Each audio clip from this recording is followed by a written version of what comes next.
तीन मांत्रिक पार्ट 2 ए। कांचन मिश्र से अशरफियाँ पाकर पिंगल बड़ा खुश हुआ और दुकानदार के पास पहुंचा। दुकानदार ने पिंगल को देखते ही भांप लिया कि वह बहुत ही प्रसन्न है। उससे पूछा, पिंगल, लगता है कि आज तुम्हारी किस्मत खुल गई है। क्या आज ज़्यादा मछलियाँ फंस गई? उत्साह में आकर पिंगल ने सोचा कि उसे जो 100 अशरफियाँ प्राप्त हुई है उसकी कहानी उसे सुना दे। लेकिन दूसरे ही क्षण उसे कांचन मिश्र की चेतावनी याद हो आई। वह चिंतित मुद्रा बनकर बोला, 10 दिन बाद आज ही जाल में मछलियाँ फंसी है। लगता है पिछले 10 दिन से दुर्भाग्य मेरा पीछा कर रहा था। इसके बाद पिंगल ने पिछले 10 दिन का हिसाब कर दुकानदार को चुकाया और आवश्यक सामान खरीद कर घर चला गया। घर पहुंचकर उसने देखा कि उसके दोनों बड़े भाई दीवार से सटकर ऊँघा कर रहे हैं। उसकी माँ सामने आकर खड़ी हो गई। पिंगल दुकान से लाई गई चीज़ें माँ के हाथ देकर बोला, माँ, जल्दी रसोई बनाओ। थोड़ी ही देर में माँ ने रसोई तैयार कर दी। पिंगल के साथ जीवदत्त और लक्षदत्त ने भी जल्दी जल्दी खाना खाया तथा दोनों उत्साहपूर्वक घर से निकल पड़े। बड़े भाइयों के बाहर जाते ही पिंगल ने जेब से अशरफियाँ निकालकर अपनी माँ को दिखाया। पिंगल की माँ अचरज में आ गई और पूछा, बेटा, तुमने इतना धन कैसे कमाया? पिंगल ने सारा किस्सा माँ को सुनाया। सारा वृत्तांत सुनकर माँ ने समझाया, बेटा, तुम्हारा यह काम अगर किसी पर प्रकट हो गया तो तुम खतरे में फंस जाओगे। आइंदा तुम तोते वाले सरोवर की ओर मत जाओ बेटा। माँ को घबराया हुआ देख पिंगल ने कहा, माँ, मैंने अपराध थोड़े ही किया है। उस आगंतुक ने अपनी इच्छा के साथ बंधवाया और सरोवर में डूब मरा। फिर भी यह खबर अत्यंत गुप्त रखी जा सकती है। तुम्हें तो अपने बड़े भाइयों की बात मालूम है। वे दुष्ट स्वभाव के हैं। उनके कानों में यह खबर ना पहुँचे, इतनी सावधानी तो तुम्हें रखनी ही होगी, माँ ने समझाया।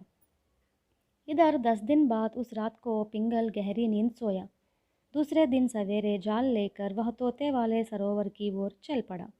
दोपहर तक जाल में एक भी मछली न फंसी। हताश होकर वह घर लौटने की सोच रहा था। तभी उसे थोड़ी दूर पर तेज गति से उसकी ओर बढ़ता हुआ एक घुड़सवार दिखाई दिया। पिंगल चौंक पड़ा। घुड़सवार ठीक मंडन जैसा दिख रहा था। पिंगल को ऐसा मालूम हुआ कि कहीं सरोवर में डूबने वाला व्यक्ति पिशाच बनकर तो नहीं आ रहा है। इतने में घोड़ा उसके समीप आ गया। घुड़सवार हंसते हुए घोड़े पर से उतरा और बोला, पिंगल, तुमको मेरी एक मदद करनी होगी। पिंगल ने भयभीत होकर उसकी ओर देखा। आगंतुक घुड़सवार की आकृति मंडन जैसी ही थी, लेकिन उम्र में यह उससे थोड़ा छोटा लग रहा था। घोड़े का रंग भी भिन्न था। इस पर पिंगल के मन में इस बात की हिम्मत बंध गई कि वह आगंतुक व्यक्ति कोई पिशाच नहीं है। पिंगल ने उस व्यक्ति से पूछा, मेरा नाम आपको कैसे मालूम है? मुझसे आप कैसी सहायता चाहते हैं? यह प्रश्न सुनकर घुड़सवार खिलखिलाकर हंस पड़ा और बोला, पिंगल, तुमसे यह बात छिपी नहीं है कि तुम्हारा नाम मैं कैसे जानता हूँ और मैं किस काम से यहाँ पर आया हूँ। फिर भी तुम्हारी शंका का निवारण करने के लिए मैं अपना परिचय देता हूँ। सावधानी से सुन लो। मेरा नाम अनुरूप है। तुम्हारी मदद के लिए इसके पूर्व आया हुआ मंडन मेरा भाई है। मैं भी तुमसे वैसी ही मदद पाना चाहता हूँ जैसी मदद तुमने मेरे बड़े भाई को पहुँचाई। समझे? क्या मंडन तुम्हारे भाई है? वे इस वक्त कहाँ पर है? पिंगल ने पूछा।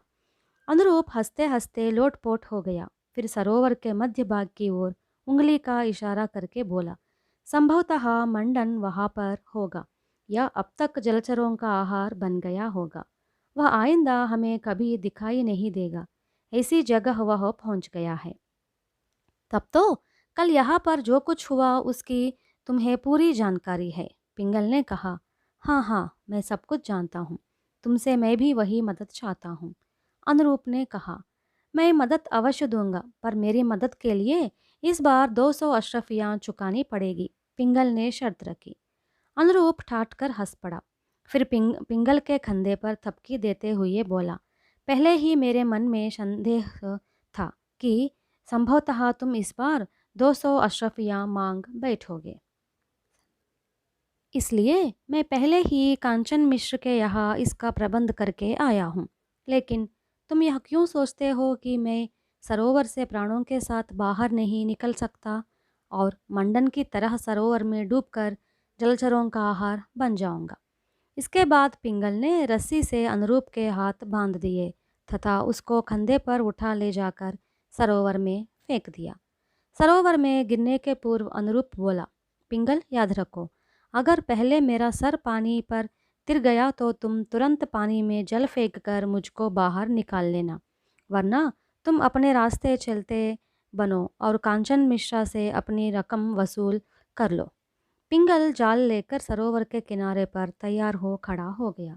सरोवर में थोड़ी देर तक लहरों पर पानी के बुलबुले उठे, फिर बंद हो गए। 1-2 मिनट बाद छोटे छोटे बुलबुले उठे, फिर अनुरूप के पैर पानी पर तिर गए। बेचारा मर गया। पिंगल के मुंह से अनायास ही ये शब्द निकल पड़े। इसके बाद पिंगल अनुरूप के घोड़े पर सवार हो गया और पीछे की ओर मुड़कर देखे बिना शहर की ओर चल पड़ा। कुछ दूरी पर पिंगल को देखते ही कांचन मिश्र जोर से चिल्ला उठा, लालच बुरी बलाई। फिर पिंगल के समीप आने पर उसने उसके हाथ 200 अशरफियाँ गिनकर दे दी। लालच किसका है?